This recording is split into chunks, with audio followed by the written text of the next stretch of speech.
Alright guys, for today's video magkakabit tayo ng push start dito sa ating Lancer. Yan, gamit nating push start. Kakabit rin tayo ng LED light. Yan. So ito yung ating push start. Papalitan natin ng push start dahil ang kanyang remote is nasira na, yung kanyang original. Yan. Kakalasin na natin yung kanyang mga tornilyo. Ayan. So yun guys, natanggal na natin yung apat na tornilyo. Ayan. Tapos ito naman yung cover dito sa ilalim ng kanyang manubela. Tatanggalin natin to. Alright guys, natanggal na natin yung kanyang mga cover. Ayan. Ito yung kanyang linya ng original na alarm. Ito yung kanyang module. Actually hindi na pala to original, aftermarket na lang. Ayan. So right guys, ito na yung ating push start. Yung ating ipapalit sa kanyang itong module. Ayan. Saka may kasama siyang dalawang remote. Ayan. Tapos ito yung kanyang push start switch, wiring, and ignition wiring. Tapos may kasama siyang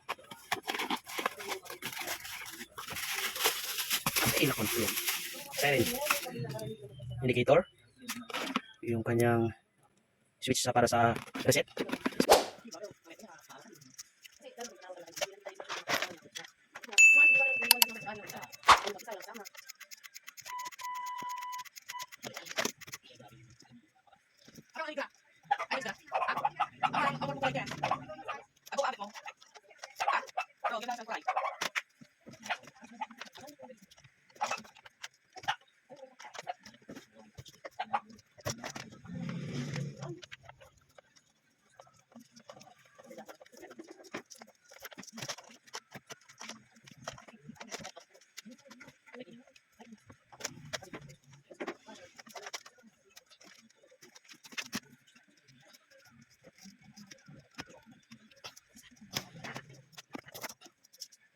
Right guys, ayan, sample muna natin bago natin ayusin yung mga wiring.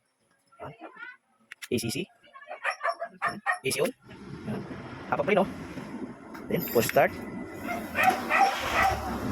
Ayan, push start na. Right guys, tapos na natin i-install yung ating push start with remote dito sa ating Lancer. Ayan, yung kanyang lock, unlock. Right, lock natin ulit. Then, pindutin natin yung gitna para mag-start yung kanyang engine.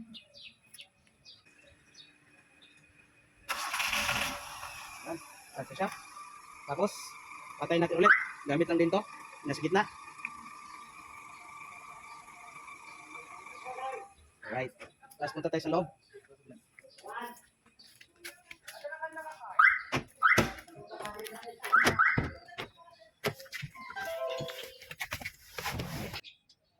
ACC, AC on, tapos apak preno, then start.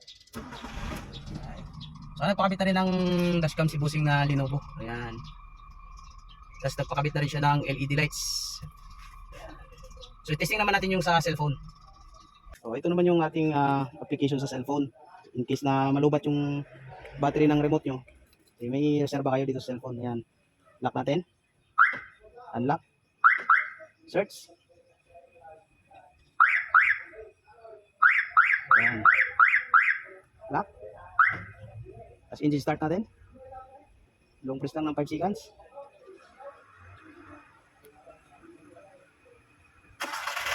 Ayan, wow. Tapos pagpatay natin, long press lang din ulit. Alright.